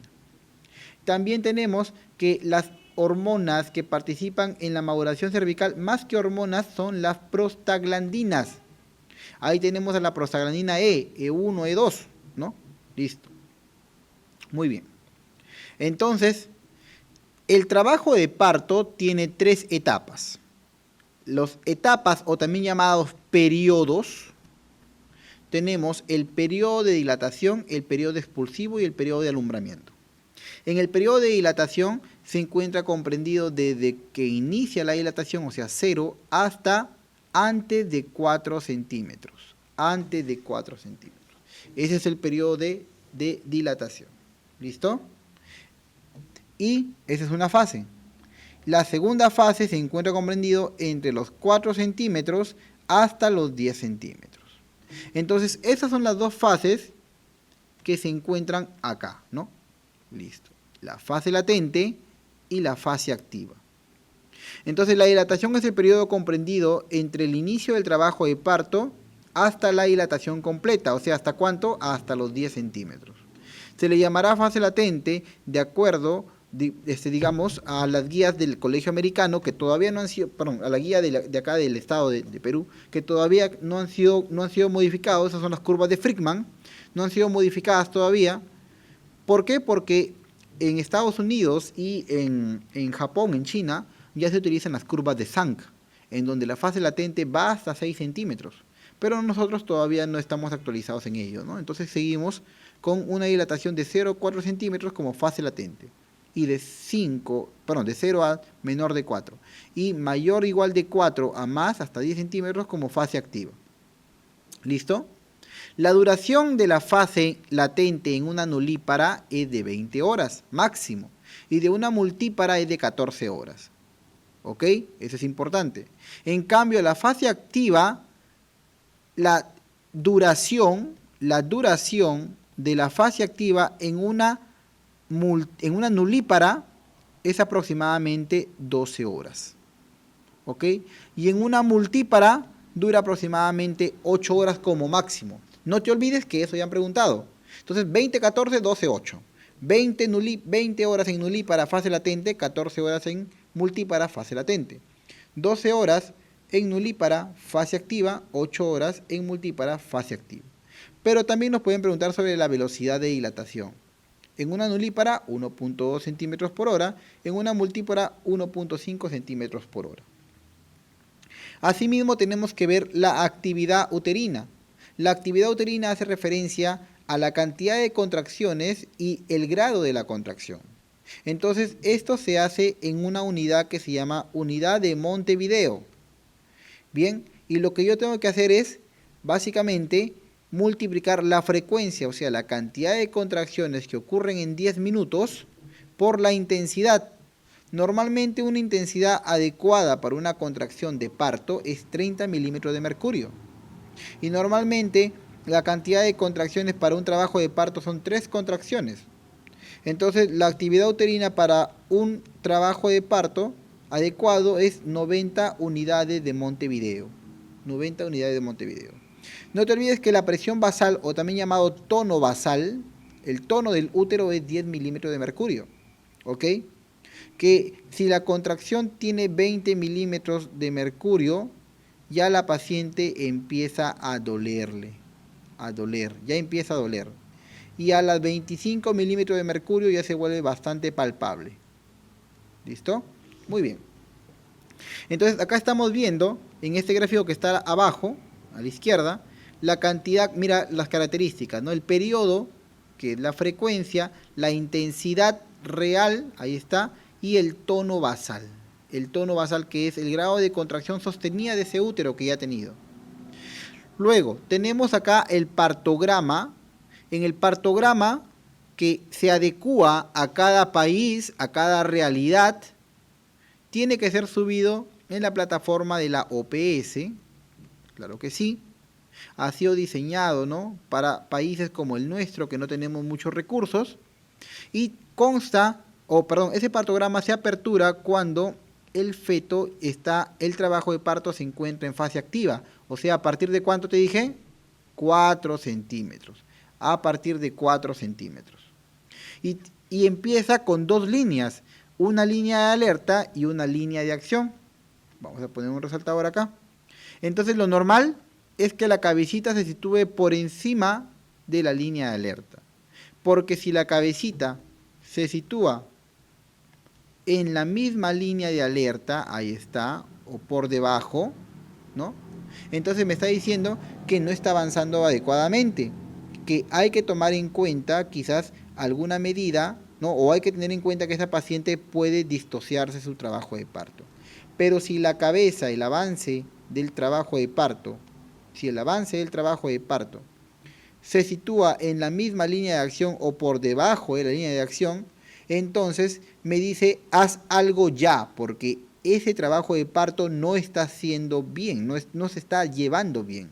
Y entonces aquí uno puede romper membranas, uno puede tratar de llevar el embarazo, pero muchas de las veces puede fracasar en ese intento y termina en cesárea.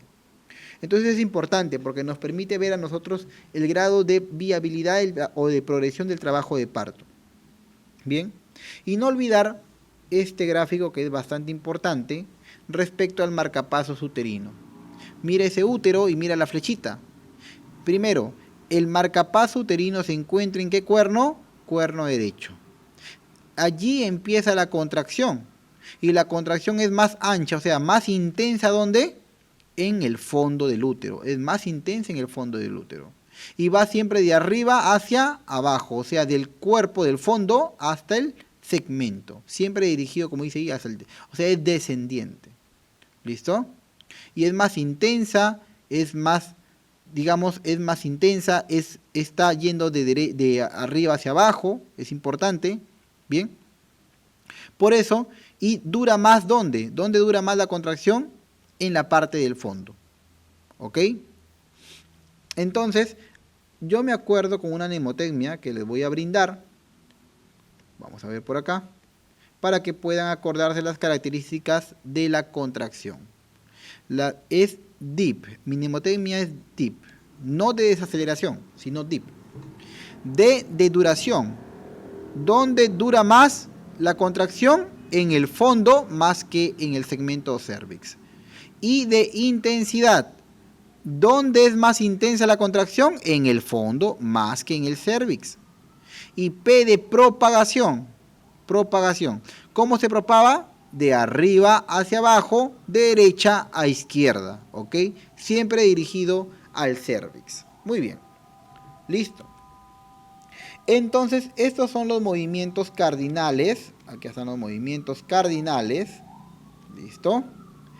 Son 7 movimientos cardinales que en un parto autóxico los hace la cabeza y luego los hacen los hombros. ¿Ok? Entonces, esos movimientos cardinales son el encajamiento, que tú ya sabes que consiste en el diámetro biparietal, atraviesa las espinas ciáticas, luego va descendiendo cada vez más. ¿Por qué? Por contracción del útero, ahí está que se comprime el útero, ¿ok? Posteriormente pega el mentón en el tórax, o sea, hace flexión, ¿listo? Y además eso permite el acortamiento del diámetro de presentación, porque el diámetro de presentación original, mira acá, vamos a ponerlo de color rojito, el diámetro de presentación original es el occipito frontal, pero cuando la paciente flexiona su cabecita, entonces se vuelve el suboccipito bregmático, Entonces pasar de occipito frontal a suboccipito bregmático es gracias al movimiento cardinal de flexión, ¿ok? Acorta este diámetro y esto ya ha venido en pregunta de examen, ¿ok? Muy bien, seguimos. Luego hace una rotación interna en donde el punto de presentación lo rota hacia el pubis, haciendo que, si viene de occipito ilíaco izquierdo anterior, rota a occipito púbico, ¿cuánto? 45 grados en sentido antihorario. Posteriormente extiende, o sea, saca su cabecita, y después viene la maniobra de restitución o movimiento de rotación externa, en donde recupera nuevamente lo que estaba. Primero estaba en occipito ilíaco izquierdo anterior, luego estuvo en occipito púbico porque hizo rotación interna. Luego de occipito púbico extendió la cabeza, y después va a hacer rotación externa para volver a hacer occipito ilíaco izquierdo anterior. Entonces, aquí hace la rotación externa. ¿Listo? Por eso es que también nosotros le llamamos maniobra de restitución, porque nosotros podemos colocar nuestras manos y ayudarlo a girar, aunque el bebito de por sí gira. Y luego está la salida de los hombros. Primero, ¿qué hombro sale? Sale el hombro anterior y luego sale el hombro posterior. No te olvides de eso que ya han preguntado. Hombro anterior, hombro posterior. Listo. Las características de, digamos, de este parto, vuelvo a repetir, es que es una evolución espontánea, cefálica de vértex y por vía vaginal a término. Nuevamente es importante que lo recalques para que no te vayas a confundir con los partos distóxicos, ¿ok? Y dentro de las etapas vamos a tener la etapa ahora de expulsivo. ¿En qué consiste la etapa de expulsivo? Ya hemos visto dilatación. El expulsivo entonces ocurre en la salida del feto. Entonces, para nosotros proteger el periné, mira la imagen, proteger el periné y que no lacere tampoco los tejidos que están delante acá de su cabecita, de su occipucio, ¿qué tejidos están? La uretra, el clítoris, etcétera. Entonces ahí tenemos a la famosa maniobra de Röntgen modificado. En esa maniobra de Röntgen modificado, nosotros vamos a controlar la salida de la cabeza. Lo normal es que el expulsivo pueda tener una duración en una paciente multípara de 60 minutos y en una nulípara de 90 minutos. Si nosotros encontramos resistencia en la salida de la cabeza, entonces podemos realizar una episiotomía. La episiotomía debe ser restrictiva, no selectiva, restrictiva, solo cuando se amerite hacer uso. ¿Ok?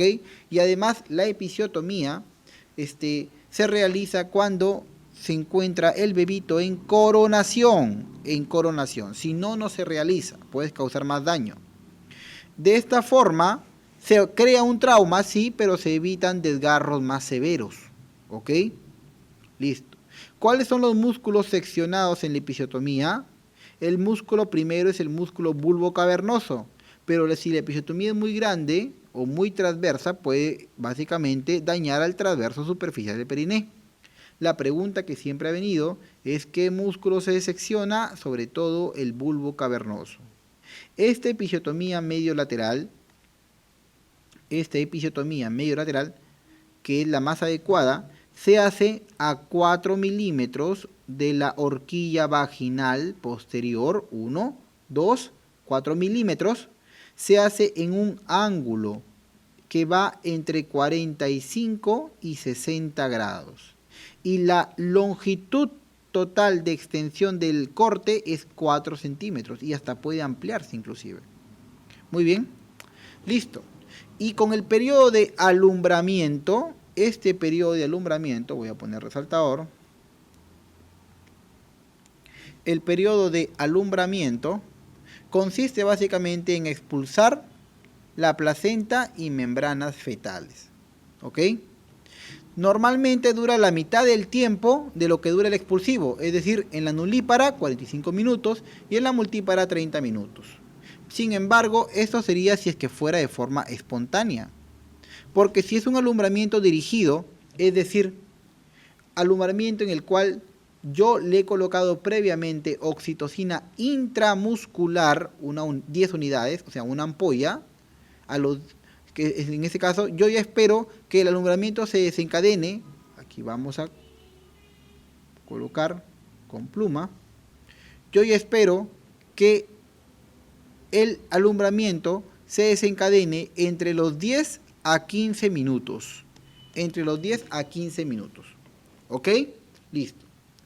¿Cuáles son las maniobras que uno puede realizar para saber, que uno puede objetivar, más que maniobras, signos, que uno puede objetivar para saber si la placenta se está desprendiendo? Entonces ahí tenemos al signo de Fabry, que se llama el signo de pescador, en el cual yo tracciono un poco el cordón y siento una resistencia todavía en el útero. Luego tengo el signo de Alfel, en donde la pinza solita va descendiendo por gravedad. Y luego tengo el signo del globo de seguridad epinar, en el cual básicamente lo que nosotros tenemos es un útero hecho bolita, contraído y lateralizado hacia la derecha. ¿Ok? Muy bien.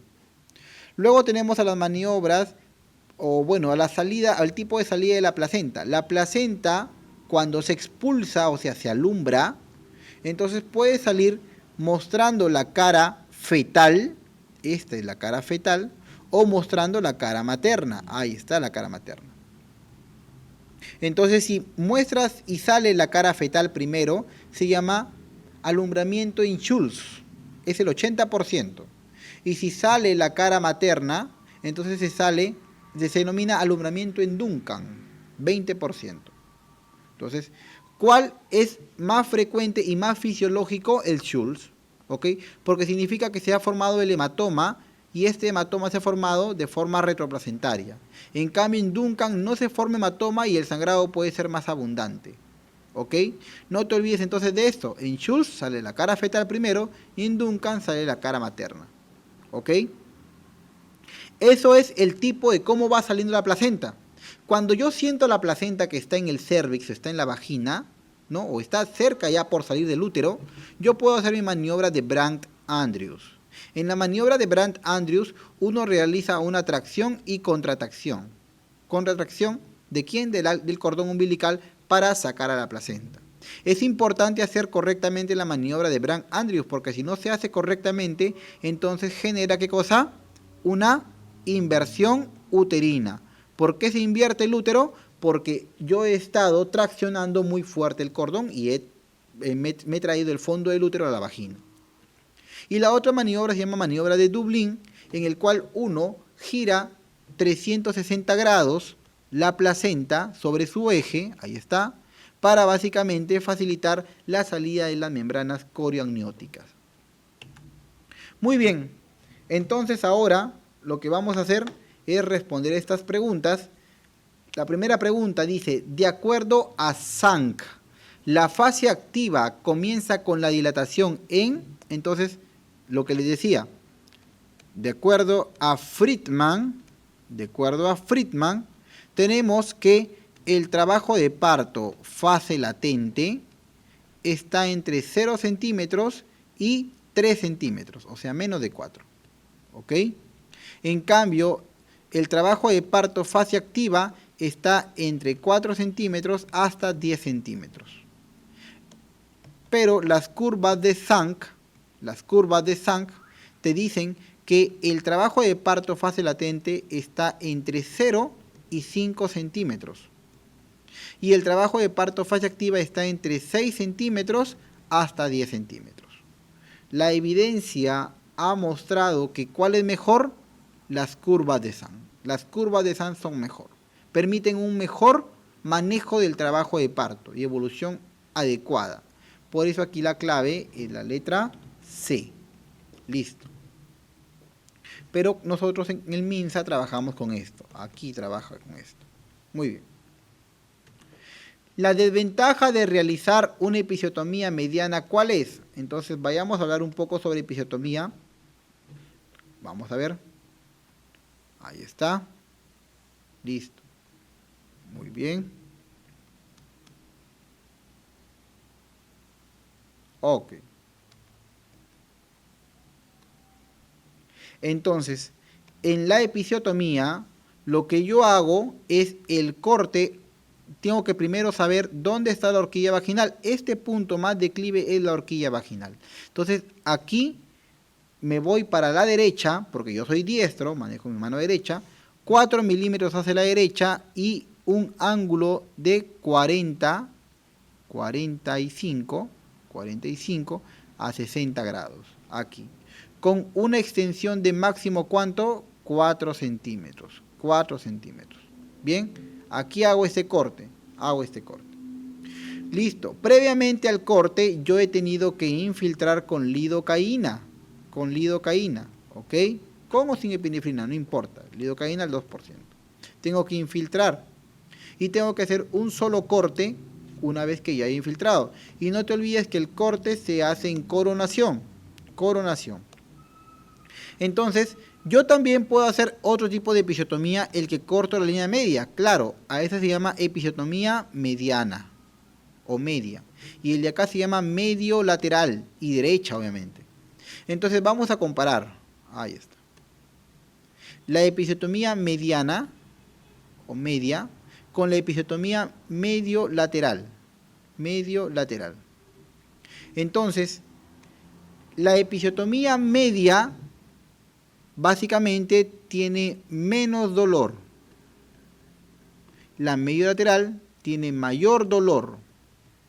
La episiotomía media básicamente tiene mejor cicatrización.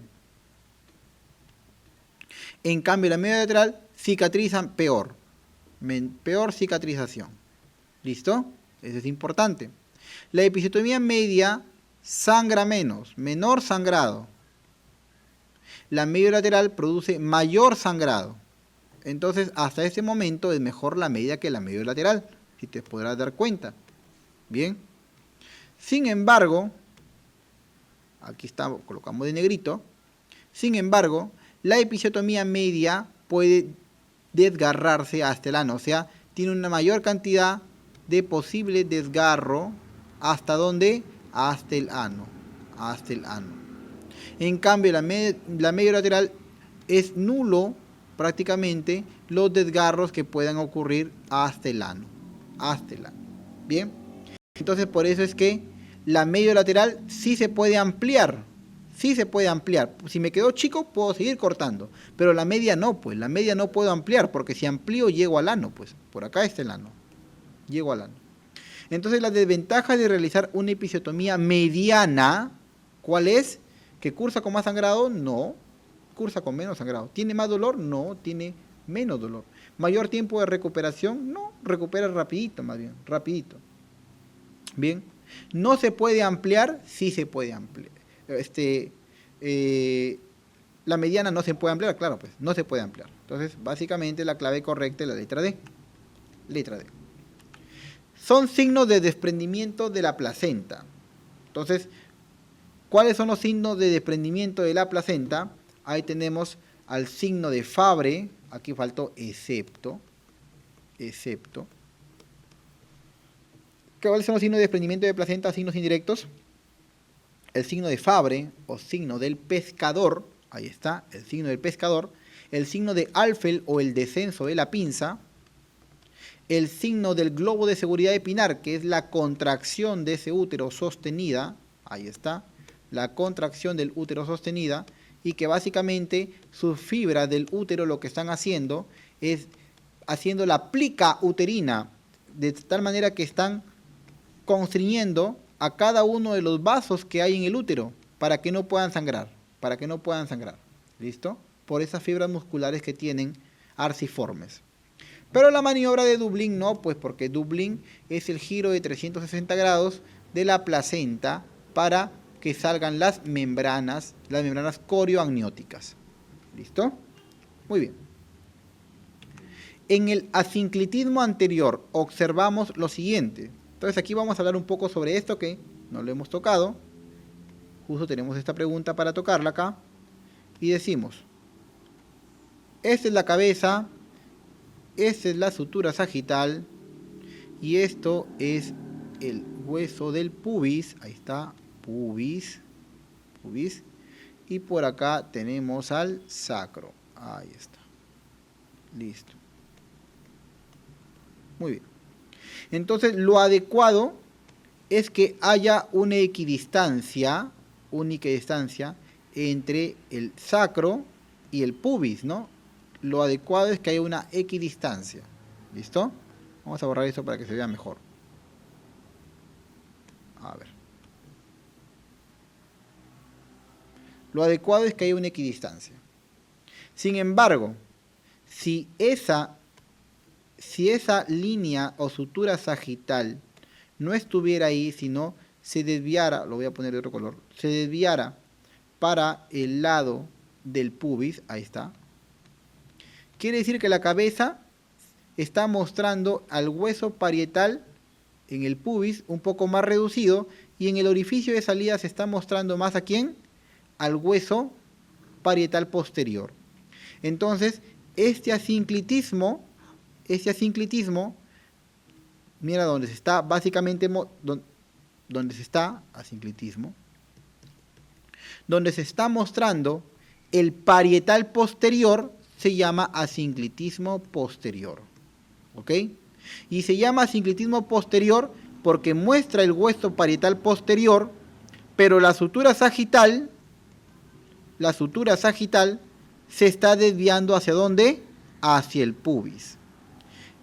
Caso contrario pasa con el otro tipo de asinclitismo, en donde la sutura sagital se está yendo ¿para dónde? Para el promontorio, mira, para el promontorio.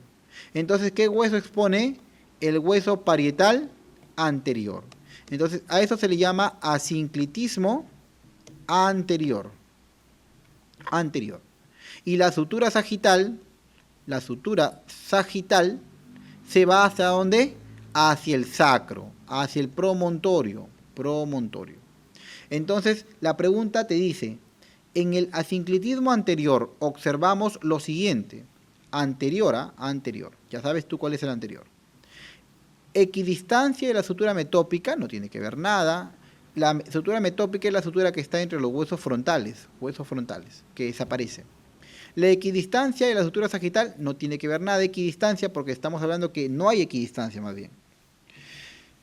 La sutura sagital se acerca al promontorio. La sutura sagital se acerca al promontorio, o sea, al sacro, claro que sí. O la sutura sagital se acerca al pubis, no, porque eso sería un asinclitismo posterior. Entonces la clave correcta es la letra C. Muy bien. Y la pregunta 20, básicamente ya para terminar con esta parte teórica, dice, marque lo correcto respecto a la triple gradiente descendente. Entonces, nuevamente recuerda, la mnemotecnia ¿cuál es? Dip. Dibujas tu útero, ahí está tu útero, con su cuernito ahí, y dibujas una flechita, ¿no? Grande, gruesa ahí está. Muy bien. Entonces dices, dura más en el fondo, ¿no? Es más intensa en el fondo y se propaga, como dice la flecha, de arriba a abajo, de derecha a izquierda, porque acá está el marcapaso. Acá está el marcapaso uterino. Entonces, ¿su foco de inicio o el marcapaso está en el cuerno izquierdo? No, en el derecho. ¿Se dirige de arriba a abajo y de derecha a izquierda? Claro que sí. ¿La intensidad es más en el segmento, o sea, acá? No, la intensidad es más acá. ¿Tiene una menor duración en el fondo uterino? No, dura más. Entonces, no te olvides de esta pregunta, porque la tienden a hacer. Ya van también 2 exámenes que la hacen sobre la triple gradiente descendente. ¿Ok?